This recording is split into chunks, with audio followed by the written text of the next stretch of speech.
तेरे जैसा यार कहाँ, कहाँ ऐसा याराना, याद करेगी दुनिया तेरा मेरा अफसाना। नमस्ते and happy learning to all of you दोस्तों। मैं CA Rishabh Dakalia from Panoramic Education फिर से एक बार आप सबका हार्दिक स्वागत करता हूं। और ये एक और गाना हम लोग हमारे प्यारे से सब्जेक्ट कॉस्टिंग को डेडिकेट कर रहे हैं, क्योंकि इससे हमें दोस्ती बनाई रखनी है। ये हमारा बूस्टर डोज है, क्योंकि याद है ना क्या है कॉस्टिंग, स्कोरिंग है और इजी है। और हमारे थियरी रिवीजन सेशन में एक छोटा सा वीडियो, क्योंकि ये चैप्टर बहुत फटाफट हो जाने वाला है, लेकिन मोस्टली इंस्टीट्यूट इससे भी एक आधा क्वेश्चन थियरी में पूछ ही रही है पिछले कुछ टाइम से, तो हम क्विकली एक बार अंडरस्टैंड कर लेते हैं। आज का हमारा टॉपिक है कॉस्ट अकाउंटिंग सिस्टम्स, जो इंटीग्रेटेड नॉन इंटीग्रेटेड किस तरीके से वर्क करता है उसके ऊपर एक छोटा सा वीडियो हम लोग आज आपके सामने लेके आ रहे हैं। जब हम कॉस्ट अकाउंटिंग सिस्टम की बात करते हैं तो वो दो फॉर्म से बनाया जा सकता है। ये आपने सम्स में ऑलरेडी पढ़ ही रखा है। कौन कौन से पार्ट होते हैं वो, एक होता है नॉन इंटीग्रेटेड और एक होता है integrated. Non integrated of system of accounting मतलब हम अकाउंट्स को अलग से बना रहे हैं, फाइनेंशियल अकाउंट्स को अलग से बना रहे हैं, जहां पे हमारा ऑब्जेक्टिव होता है प्रॉफिट और लॉस ढूंढना फाइनेंशियल पर्सपेक्टिव से, मतलब कंपनीज एक्ट, इनकम टैक्स के पर्सपेक्टिव से। और एक होता है कॉस्ट अकाउंटिंग सिस्टम, जहां पे हमारा ऑब्जेक्टिव होता है profit as per costing books निकालना।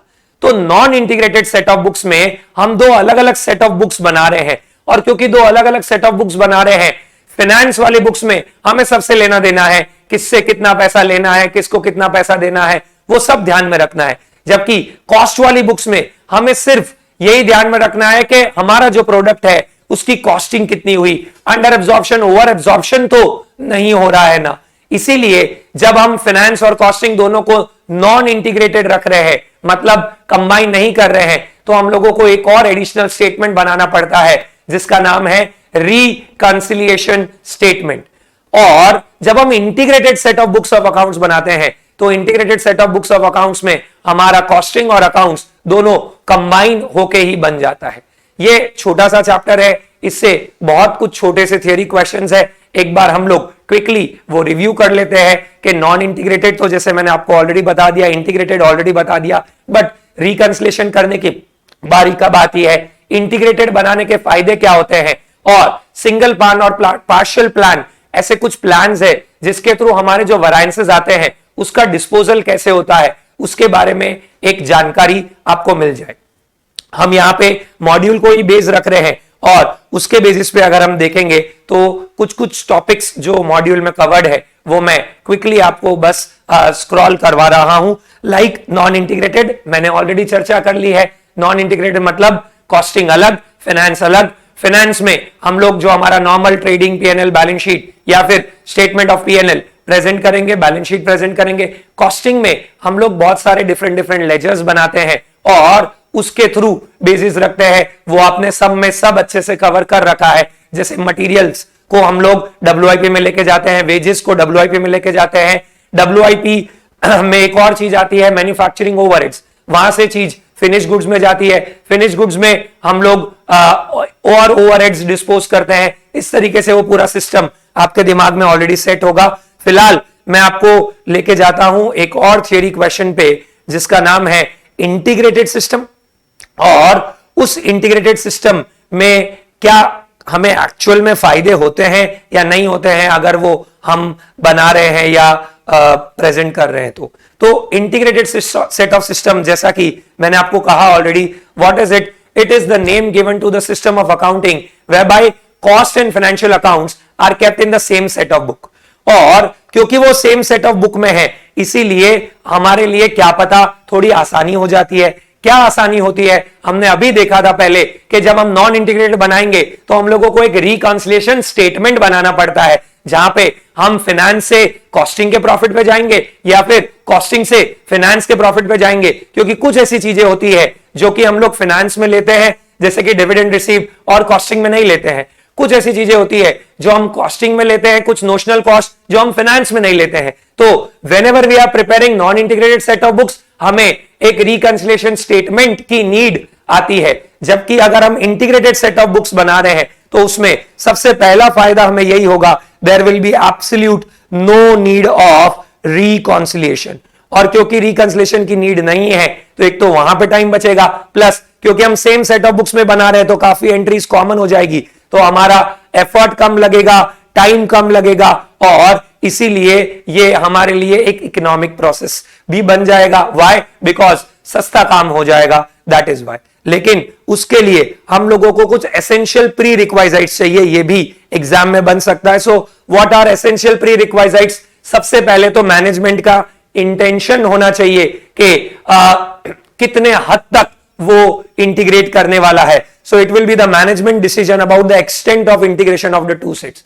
कुछ जन पूरी चीजें इंटीग्रेट कर लेते हैं, जबकि कुछ जन जो है सिर्फ फैक्ट्री तक का ही इंटीग्रेशन करते हैं। तो दैट विल डिपेंड, अगर हमें वो पता होगा तो ही हम अच्छे से सिस्टम लेके आ पाएंगे। Then we must have a suitable coding system. क्यों? बिकॉज हमारे कॉमन कोड्स यूज होंगे फाइनेंस और कॉस्टिंग दोनों सेट ऑफ बुक्स में, तो एक जगह एंट्री दोनों जगह इंपैक्ट करेगी, वो हमें ध्यान में रखना है। फिर there should be agreed routine regarding to the treatment of accruals, prepaid expenses and other things. क्योंकि ये सब चीजें अगर हम कॉस्टिंग में देखें तो उसका अलग तरीके से ट्रीटमेंट होता है। फाइनेंस में हम सीधा प्रीपेड और आउटस्टैंडिंग एक्सपेंस लिख देते हैं, ये हमने इंटीग्रेटेड के सम्स में ऑलरेडी देख रखा है, इसलिए मैं अभी सिर्फ थियोरेटिकल पॉइंट्स आपको कवर कर रहा हूं। And then there should also be a good amount of coordination. इन्होंने तो उसको परफेक्शन ही बोल दिया है। So perfect coordination should exist between staff members who are responsible, so that हमारी एफिशिएंट प्रोसेसिंग हो पाए।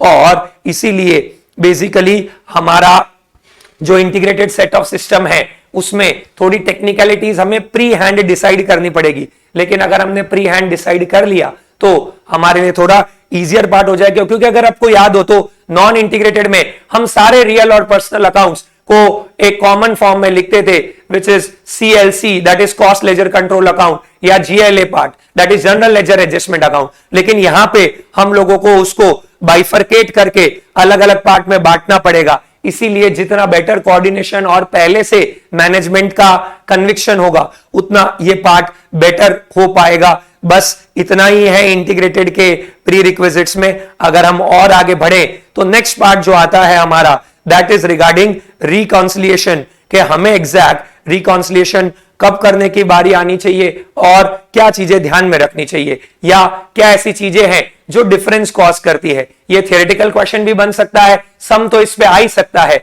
The basis of reconciliation will be specially made in non integrated या इंटीग्रेटेड में तब जब फुली हमारा इंटीग्रेशन नहीं है। अगर नॉन इंटीग्रेटेड सेट ऑफ है तो कुछ चीजें ऐसी है जो सिर्फ हम कॉस्टिंग में लिख रहे हैं, फाइनेंस में नहीं लिख रहे हैं, और कुछ चीजें ऐसी है जो सिर्फ हम फाइनेंस में लिख रहे हैं, कॉस्टिंग में नहीं लिख रहे। ऐसी सारी चीजों को हम लोगों को इंक्लूड करना चाहिए। जैसे कि आप पहली चीज देखोगे तो आएगा purely financial expense, like interest on loan, like any sort of loss on sale of fixed assets, like income tax, like preliminary expense, like goodwill return of. तो ये सारी चीजें सिर्फ फाइनेंस में ही है। अगर ये सिर्फ फाइनेंस में ही है तो अगर मैं कॉस्ट से फाइनेंस में जा रहा हूं तो मैंने कॉस्टिंग में तो इनको कंसीडर नहीं किया होगा, तो मुझे करना चाहिए। तो you might be asked the theory question कि ऐसे कुछ आइटम्स लिस्ट करने आपको, तो आपको ध्यान में रखना चाहिए। ऐसे ही कुछ प्योरली फाइनेंशियल इनकम्स भी हो सकती है जो सिर्फ हम लोग फाइनेंस सेट ऑफ बुक्स में ही रखते हैं। मैंने अभी थोड़ी देर पहले एग्जांपल लिया था, dividend received, interest income, gain on sale of fixed asset, ये सारी चीजें। तो अगर हम लोग फाइनेंस से कॉस्टिंग पे जा रहे हैं, फाइनेंस में ये चीज इंक्लूडेड है, कॉस्टिंग में नहीं है, तो मुझे फाइनेंस को लेस करना पड़ेगा अगर मुझे कॉस्टिंग पे पहुंचना है तो। और अगर मैं कॉस्टिंग से फाइनेंस पे जा रहा हूं तो मुझे कॉस्टिंग प्रॉफिट में ऐड करना पड़ेगा ताकि मैं फाइनेंस पे जा सकूं। ये बेसिक चीजें हम लोगों को ध्यान में रखनी है जब हम प्योरली फाइनेंशियल नेचर की बात कर रहे हैं। तो similarly there are certain items which are only included in cost accounts. तो हो सकता है आपको इस पे भी एक थियरी क्वेश्चन आ जाए, ऐसे कौन से खर्चे हैं? ऑफ कोर्स ऐसे नोशनल खर्चे, लाइक अगर हमारी ओन प्रीमाइसेस है तो फेयर कॉस्ट निकालने के लिए हम कई बार क्या करते हैं, उसका एक नोशनल रेंट चार्ज करते हैं। Similarly interest on capital charge करते हैं। Similarly salary for the proprietor charge करते हैं, और कई बार नोशनल डेप्रिसिएशन चार्ज करते हैं अगर बाई चांस हमारे एसेट्स फुल्ली डेप्रिशिएट हो गए। चारों का नेचर ही नोशनल ही है, like notional rent, notional salary, interest on capital and notional depreciation. और थर्ड सेट ऑफ चीजें कौन सी आती है, वो चीजें जिनका ट्रीटमेंट अलग अलग होता है। जैसे कॉस्टिंग में हमारा वैल्यूएशन ऑफ क्लोजिंग स्टॉक का मेथड अलग हो सकता है और फाइनेंस में हमारा क्लोजिंग स्टॉक का वैल्यूएशन मेथड अलग हो सकता है। तो उस डिफरेंस को हमें कैसे रिकंसाइल करना है, दोनों में जितना डिफरेंस है उसको इनकॉर्पोरेट करना होगा। तो आपको ऐसा आ सकता है कि क्या चार मेजर रीजंस होते हैं। तो purely financial, purely costing basis, एक वो जिनका ट्रीटमेंट दोनों में अलग हो सकता है, ठीक है। और फिर आपका आता है varying basis of valuation. I think इसमें भी हम लोग यही एग्जांपल ले सकते हैं जो वैल्यूएशन ऑफ स्टॉक का आ गया। इनफैक्ट कई बार डेप्रिसिएशन के रेट्स भी दोनों में अलग अलग हो सकते हैं, उसके कारण भी हमारा डिफरेंस बन सकता है। प्रोसीजर फॉर रिकंसिलेशन क्या होगा, बहुत ही सिंपल है। हम लोग पहले फाइनेंशियल अकाउंट्स का प्रॉफिट ढूंढेंगे, फिर कॉस्ट अकाउंट का प्रॉफिट ढूंढेंगे और फिर दोनों को रिकंसाइल कर देंगे, जो कि मेमोरेंडम रिकंसिलेशन अकाउंट बना के भी हो सकता है या एक स्टेटमेंट बना के भी हो सकता है। सबसे इंपॉर्टेंट पार्ट इस चैप्टर का यही है, जिसमें कई बार हम देखते हैं कि इंस्टीट्यूट क्वेश्चंस पूछती है इससे। मूविंग ऑन, हमारा एक और पार्ट आ जाता है इसमें, ठीक है, जिसके चांसेस है एग्जाम में पूछने की, that is accounting for management information and cost control, that is disposition of variances. इसमें दो तरह के प्लान होते हैं, एक होता है सिंगल प्लान और एक होता है पार्शियल प्लान। ये दोनों प्लान्स बेसिकली क्या बताते हैं, हमने स्टैंडर्ड कॉस्टिंग में अगर आपको ध्यान में हो तो सीख रखा था कि वेरायंसेस आते हैं और वो वेरायंसेस का डिस्पोजिशन हम लोगों को कैसे करना है, उसके ऊपर there are two different plans, that is single plan और पार्शियल प्लान। सिंगल प्लान मतलब रियल टाइम, ठीक है। पार्शियल प्लान मतलब at the end of the period. Single plan में बेसिकली हम लोग ये देखेंगे कि जो हमारे सेट ऑफ वेरायंसेस है, बुक्स क्लोज होने का वेट नहीं करने देंगे। हम लोग क्या करेंगे, तुरंत ही वेरायंस को इनकॉर्पोरेट कर लेंगे। जैसे कि मटेरियल कंट्रोल अकाउंट है, उसी में ही आ जाएगा। जैसे कि वेज कंट्रोल अकाउंट है, उसी में ही आ जाएगा।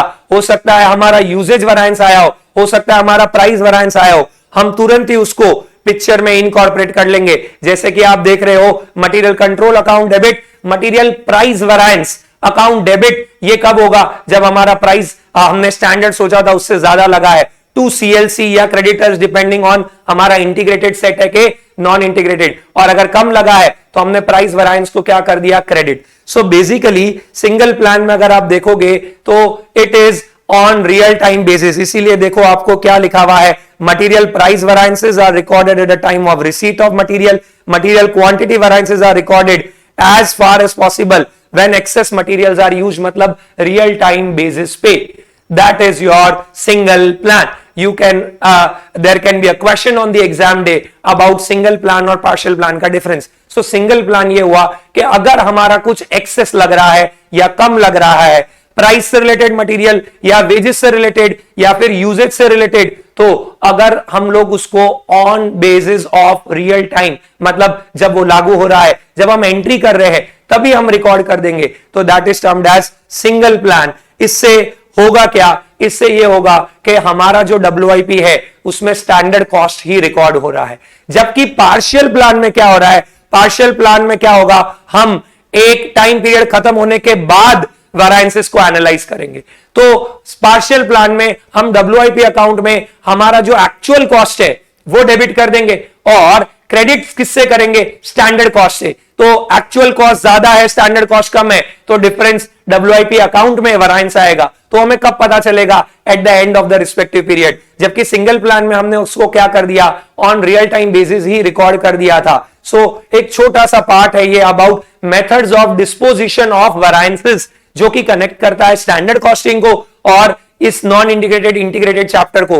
तो अगर आपको थियोरी में आ जाता है कि सिंगल प्लान और पार्शियल प्लान का डिफरेंस, तो ये बेस है। तो ये को यहां पे दिया हुआ है, in the partial plan variances are analysed at the end of the period. Under this method WIP account is charge at the actual cost of production for the period and is credited with the standard cost of the period's production. मतलब हमने credit 12,000 से किया, actual लगा 13,500, तो 1,500 रुपए extra WIP में चला गया एज एक्स्ट्रा कॉस्ट। तो वो एडवर्स वेरायंस डिटरमाइन करेगा, विच ऑन फर्दर डिस्पोजिशन हमें पता चलेगा कि वो प्राइस है कि यूजेज है। जबकि सिंगल प्लान में क्या किया था, प्राइस वेरायंस तो हम जब मटेरियल रिकॉर्ड कर रहे थे तभी कर लिया था, यूजेज वेरायंस जब हम ट्रांसफर कर रहे थे वहां से एक्स्ट्रा इन WIP अकाउंट तभी कर लिया था, जबकि पार्शियल प्लान में क्या कर रहे हैं हम लोग, eight the end of the respective period उसको रिकॉर्ड कर रहे हैं, तो वो बेस है। इसीलिए देखो दिया हुआ है current standards are used in both the system, obvious सी बात है।